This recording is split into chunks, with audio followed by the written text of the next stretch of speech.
Arachin Daf Chovdalad, we learned in the previous parak that if somebody says Erki or Erkoy and he owes Bedek Habayis money and he doesn't want to pay up, Bezin goes into his house and forcefully removes objects as collateral.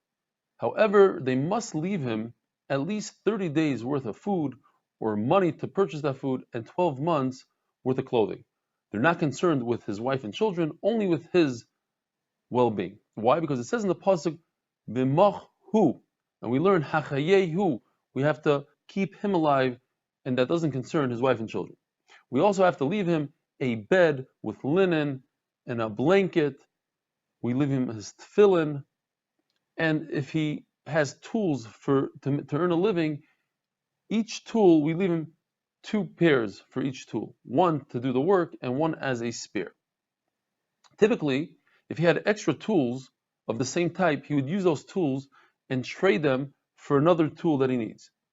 However, since now we're removing all of his extra tools and he doesn't have anything extra to trade with, I would think that if he has one tool of one type, you should buy him another one so he has a spare. And we say, no, you don't buy him any spares. He did okay with just one, let him continue doing okay with just one. According to Rabbi Eliezer, he says a tremendous chiddush, and we had it in the last parak, that if a person earns a living, let's say, by owning a ship, we let him keep his ship, even though it's worth a lot. And if he has donkeys or a tractor to plow his field, we let him keep that. Chacham say no, those are considered assets, and assets, valuable assets, we remove from him and we pay up the Bedek Habayis. If somebody is a magdish all his belongings, or he sells all his belongings, including in all is his tefillin as well. So therefore, his tefillin go to Hegdish, his tefillin are sold. However, we allow him the ability to redeem his tefillin so that he can continue keeping the mitzvah. This halacha said by selling, not only by Hegdish you would say, well, a person wants to do a mitzvah with his belongings, therefore he's magdish his tefillin, but a person didn't want to sell his tefillin. And the answer is, even by selling, when he says all, it includes tefillin. Says the Mishnah, that when a person is magdish, or he's marich, his nechasim, we can't go after his wife's clothing and his children's clothing. Not only that, if a person dyes clothing for his wife and she never wore them, or he dyed the shoes a certain color and he never gave them to his wife and children, they're considered his wife and children, and the bezin can't go after those clothing. We know if a yasaim, we want to sell a cow or a slave, let's say, for an orphan, we make sure we dress up the slave in a good suit so he looks better and he's worth more money. When it comes to Hegdish, it's what we have here and now. We don't dress up a slave, we don't bring the cow to the market, and we don't take jewels to different cities. And that concept is called lo yashem margolis lekalim. We don't leave jewels so that the poor people could benefit. It's whatever we have now and then, whatever it's worth here in this market. Because it says in the pasuk, "V'nosan esarkicha bayom hahu," right then and there.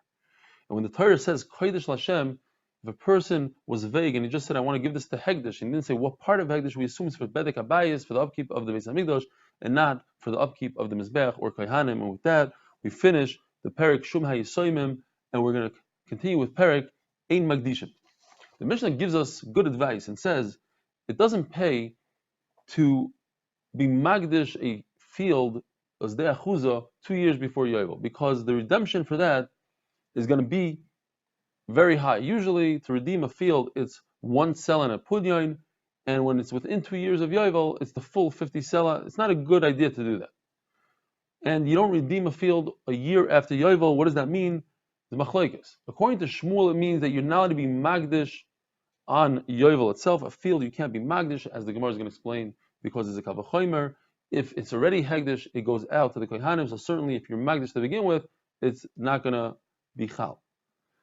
But you should, and you could be magdish a year after Yovel. And according to Rav, it comes to tell us something else. It comes to say that if somebody were to redeem a field, let's say midway through the year, so you would think that every year is 1 sela and 1 pudyon, but since it's halfway through, he should only pay a half a sela and a half a pudyon. Komash malon, you have to pay the full amount even for a fraction of the year. Could you sell a field in Yovel? According to Rav, you can, and according to Shmuel, you cannot because of the Kal V'chomer. Similar to what we said before. If you sell a field beforehand, Yovel comes and it's it's expired, it goes back. So certainly, if you sell it on Yovel, it's not going to catch. What about to be Magdish a field on Yovel? According to Rav, you can, because it says im mishnas haYovel, within the Yovel year, and you would have to redeem it for 50 sela. According to Shmuel, you cannot be Magdish because of the Kavachomer that we said before. 1 year after Yovel, according to Rav, you redeem for 48 sela and 48 pidyon. According to Shmuel, it says mishnas and it doesn't say bishnas in the year, so therefore it means 1 year afterwards. And you're paida then for 50 sela. Rav agrees that according to Rabbanan that don't hold advad b'chlal, so you could be magdish only after the Yovel, not on Yovel. And according to Rebbe, we would have to say that he holds like Rebbe Yehuda. The machlokes Rebbe Yehuda and Rabbanan how long the Yovel cycle is. According to Rebbe Yehuda, it's only 49 years. Because if he doesn't hold like Rebbe Yehuda, then we'd have an issue. Why is there that extra pudya? Shmuel is going to say that Rebbe holds like Chamim that Yovel is 50 years. Because otherwise, according to Shmuel, you're only left with 48 years, so you'd have to give a sela and 2 pudyans every year. Have a wonderful day.